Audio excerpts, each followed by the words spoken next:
Vous avez vu la haine des gens quand le prix Nobel a été décerné vous avez vu la réaction des gens?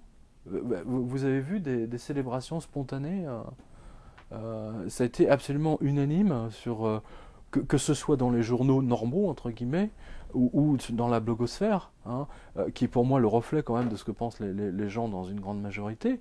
C'est une immense supercherie, c'est une immense arnaque. Hein. Combien de temps elle va durer?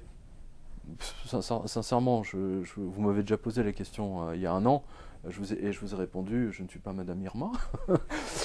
Mais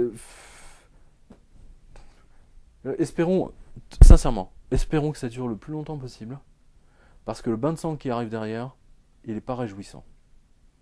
Donc plus ils tiendront, mieux on se porte, si j'ose dire. C'est parce que tout ceci, de toute façon, il va se passer à Paris, à Londres, à Berlin, en Espagne, à Barcelone, à Milan, la même chose qu'il s'est passé à Londres en, durant en août 2012. Il se passera exactement la même chose. Pour une raison, pour une X, vous avez toutes les banlieues déshéritées, etc., qui descendent sur les trucs, qui explosent tous les magasins, qui pillent tout, qui tabassent tout le monde, etc. Ça, je l'ai déjà vécu en tant que journaliste, hein, parce que j'ai couvert les émeutes de Los Angeles. On oublie trop souvent les émeutes ethniques et raciales de Los Angeles de 1980, je sais plus, 12 ou 13, peu importe. En tout cas, je peux vous dire que je les ai couvertes pendant une semaine. Hein, j'étais vraiment au cœur de l'événement. Quand j'ai vu ce qui s'est passé l'été dernier pardon, à Londres, j'ai revu exactement ce qui s'est passé à Los Angeles. Et on verra la même chose dans tous les pays européens, parce que le système financier tel qu'il est et la mise en esclavage des peuples, de toute façon, c'est voué à l'échec. Les planches à billets, je veux dire, l'histoire nous le montre, sont vouées toutes à l'échec. Toutes.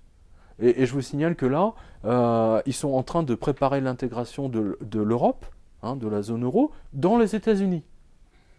Hein, ça commence en 2015 par un achèvement complet en 2018. C'est pas moi qui le dis, vous avez tout un tas d'articles dans les journaux au cours de ces 15 derniers jours, hein, dont Libération. Donc, à partir du moment où vous intégrez l'Europe dans les États-Unis, vous aurez forcément déjà une nouvelle monnaie. Donc, eux-mêmes sont déjà prêts à l'effondrement de l'euro. Et ils vont dire, hein, du moins ça va être leur prétexte, ils vont dire que puisque l'euro a explosé, nous allons créer une nouvelle monnaie avec l'intégration totale, hein, de la zone américaine et de la zone européenne.